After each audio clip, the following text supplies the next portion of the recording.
You can become a billionaire and pay almost no tax legally through real estate investing if you play your cards right. I learned these methods early on and my jaw was dropped. I felt like I discovered a treasure trove that few people truly understood. I spent countless hours dissecting these techniques, and I'm going to give you the summed up version of what took my blood, sweat, and tears. You're welcome. If you find value by the end of this video and I give you one aha moment, do me a solid with a sub and a like. When I started, I was hungry for knowledge about real estate. I knew nothing. This knowledge that I now have and sometimes take for granted came at the expense of great effort and many, many hours of intense thinking to grow my brain power. My sources were books like There's No Free Lunch in Real Estate by John Swire, The Millionaire Real Estate Investor by Gary Keller, and perusing through Barnes & Nobles constantly in the real estate section. Also, Google and YouTube were of tremendous help back then, but mainly it was going to night classes at UCLA Extension. Real estate investment analysis was probably the most useful of all those classes. Those sources of info went into the boiling pot, then I stirred it all up with a lot of chatting with different people about what I was learning, and then the most crucial ingredient of all was just thinking non-stop about all these pieces until they started to unwind in my brain and make sense. I developed my own ideas bit by bit. You truly become a master once the ideas are simple and second nature to you. I hope I can speed up your mastery. I think that's enough jibber jabber though. Let's talk real estate. Number 1, never pay capital gains tax. Don't ever sell. And if you do sell, 1031 exchange into more real estate. But mainly, do cash out refinances. Pull out the gains with loans. I love loans. And if you don't love them, you should learn to love them. Fall deeply in love with them. There is little to fear if you understand how they work. I know so many people who are terrified of debt. I understand why. But I'm not terrified of water just because it can kill me, or high places, or knives. Actually, knives are a horrible example. I'm a little scared of knives. I cut my finger in half when I was 15. But I shouldn't be scared of knives. And that's my point about debt. You just need to learn to wield the knife, and it can be a source of shelter, food, protection, and power. Let's try to dissect it. First, you need to make money through adding value to real estate, or when it appreciates. At that point, it's important to get access to that money so that you can use it to invest more, to buy nice things, to live off of. Listen, this is just my MO. I want to grow quickly. I've never been a fan of waiting. I hate the idea of buying a property and just waiting for it to appreciate. This is not why I'm in real estate. Appreciation to me is just the cherry on top of the cake. The cake is where it's at. The cake is adding value to good deals, as I have discussed in some of my past videos. Once you add that value though, you need to access the money. If you pay tax on it, then you're just losing a hefty portion of your profits. Paying tax is bad through the lens of making as much money as possible. Paying tax is good through the lens of contributing to society, some would argue. That is not the point of this video though. The point is making as much money as possible and then getting access to that money without paying the government. You do that with a cash out refinance. You get a bigger loan on the property you own. You pay back the old loan and you keep the difference. Hopefully that makes sense. Example, you buy a property for $1 million. You put a down payment of $250,000. You have a loan of $750,000. Then that property becomes worth $1.7 million. You get a new loan of 75% of that value, which is $1,275,000. You pay back the old loan of $750,000, and now you have cash out money of $525,000. You can do whatever you want with that $525,000, tax free. You pay no tax on that money. You basically just get access to your equity. Your equity is your money. Once that property appreciates to $1.7 million, your equity is that number minus the $750,000 loan, which is $950,000 of equity, but it's all in the property. So by taking out a bigger loan of the $1,275,000, you still have $425,000 worth of equity in the property, and you have the $525,000 in your pocket. You started out originally with $250,000 of equity in the property, and even after you have this much bigger loan and all this money cashed out, you still have more equity than you started with in that property. Does that make sense? That equity in the property is part of your protection. You're also protected because you have a bunch of liquidity from the cash out. So unless you blow that money by going to Vegas and gamble it all away, or buy a new Ferrari, then you're in a solid position. Really quickly, I want to share this book with you. Elon Musk, Tesla, SpaceX, and the Quest for a Fantastic Future. Elon Musk is an inspiration. I watch and read most of his stuff. I highly recommend reading this book to get an overview on his start and how he operates. If you can learn details from him and others about their systems, you can add bits and pieces to your routine that can improve yourself. That is one of my main things. I use collective learning to add new skills. It's not about being a copycat, it's using everyone that has succeeded as a mentor.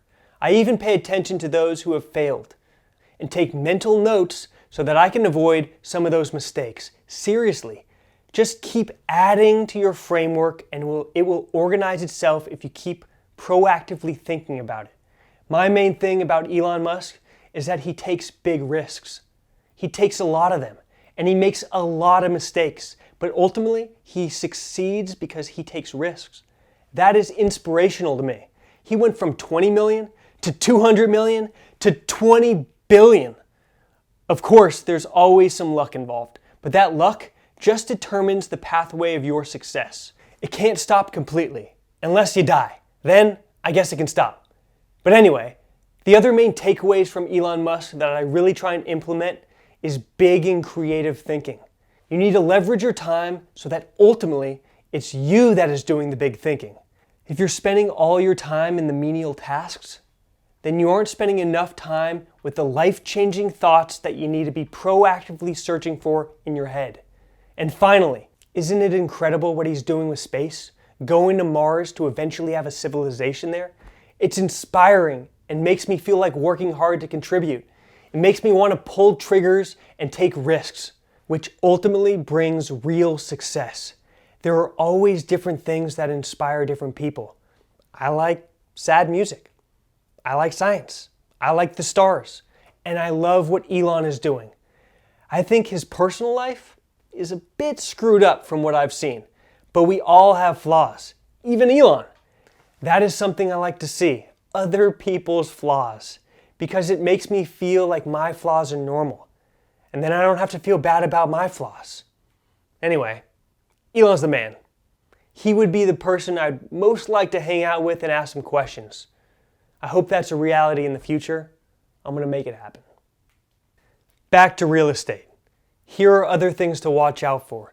Be careful on the type of loan that you get. If it has too high of an interest rate, that could be dangerous. You have to pay attention to what your net cash flow will be and what the payments of the loan will be. If you did the value add project right, then that means you increased your cash flow.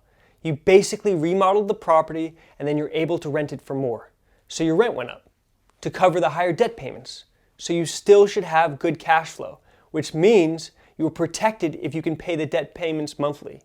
Even if there's a drop in values, most likely the rents aren't going to drop so far. Unless you buy in an area where rents could drop dramatically. But if you buy in LA or somewhere similar, you're protected there. The other things to watch out for are the loan term and adjustable rates. If you get a 1-year loan and then at the end of that year, nobody will refinance for you, then you're possibly in trouble. Or if you have a 2-year fixed interest rate and then it starts adjusting, you could be in trouble at the end of those 2 years. This is where you find the balance between the best possible loan, the most cash out, the lowest interest rate, the lowest amount of points up front. Points, by the way, are basically fees up front, which matter if they charge 4 points on $1 million loan, which is $40,000. Those are the main things to watch out for. Some say you might get wiped out in a down market. Personally, I'm looking forward to a recession. It will allow more deals to pop up. Here's a little secret for you if you've made it this far in the video. There are some property owners and crappy real estate agents that are about 6 months to a year behind the ball in what's going on in the general real estate market. That means they just have other things going on and aren't paying much attention. So if the market has been static and real estate values have been high for a long time, then owners and agents are generally aware that they're high. However, if they're low and then values go up, they're still in the mindset of low. So they price low. And I swoop in. This is a very small percentage of owners and agents, maybe 1%. But 1% is a lot when there are hundreds of properties on the market and always new ones coming on. So make money, cash out refinance, and buy more. You never pay any tax at any point. No tax on appreciation and very little tax on cash flow yearly because you keep your cash flow relatively low and the depreciation covers the tax on that cash flow. What is depreciation, you ask? Let me fill you in if you don't know. The IRS tax code says that real estate buildings lose their value over time because they get older. So they give you a write-off of the calculation that they have determined to be correct. A pretty arbitrary number in my opinion. For apartment buildings, they say the building will be worth $0 after 27 and a half years. Kind of silly, right?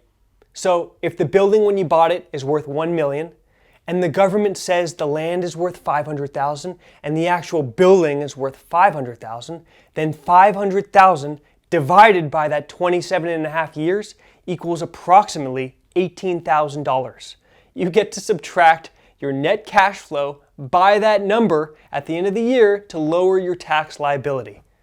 Don't worry too much if this goes over your head a bit. The main thing is that you know that it helps you pay less tax.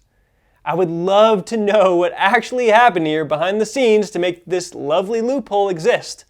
Lovely, but ridiculous. Once you internalize all of this, you have a skill that only a small percentage of people have. Now you just got to get the equity to start. Watch my third episode, How to Buy Your First Real Estate Deal, to learn more. So how do you become a billionaire doing this? This value add technique, when done right, should yield you at least an average of 30% return on your money. So with compounding your returns over time, you can become a billionaire. Let's explore how that'll work out. First, you need $500,000 of equity. If you get there, how long will it take you to get to $1 billion with a 30% return on your money? $500,000 at 30% annual return over 5 years becomes $1.4 million. 10 years becomes $5.3 million. 20 years becomes $73 million. And 30 years, you hop right over the billion mark with an extra $7 million to boot. Don't scold at me. This is completely possible. A lot of people have done it. Just keep pulling triggers. The rest will work itself out, I promise you. Now that you're a billionaire and you didn't pay any tax, what do? You buy yourself everything you need. A $20 million home, a $10 million vacation home, private chefs, cleaners, assistants, a security team, a private plane for $50 million, maybe a yacht if that's your thing. Just kidding. That's everybody's thing. All the fancy clothes you could ever want, all the cars you've ever drooled over. You take care of the people you love. You pay for them to go on vacation with you. You pay for them to have experiences with you. You take care of your kids with the best education money can buy. You get them the things they need to be successful. You invest in them and their businesses. You make sure that they aren't spoiled and that they work hard. You eat the finest foods and you never stress out about expenses. Not just because you have too much money to care, but because you have control over the situation. That's the dream. And then don't forget, you make the world a better place by giving back. You didn't pay any tax, but you're going to give back way more than you ever could by giving money to the inefficient government who sucks at life. The bureaucracy is failing right now. We need better. But anyway, you've made it, and you paid almost no tax. Woot, woot. I hope you enjoyed this video. And if you did, comment below, and of course I'm going to answer you. Till next time, peace out.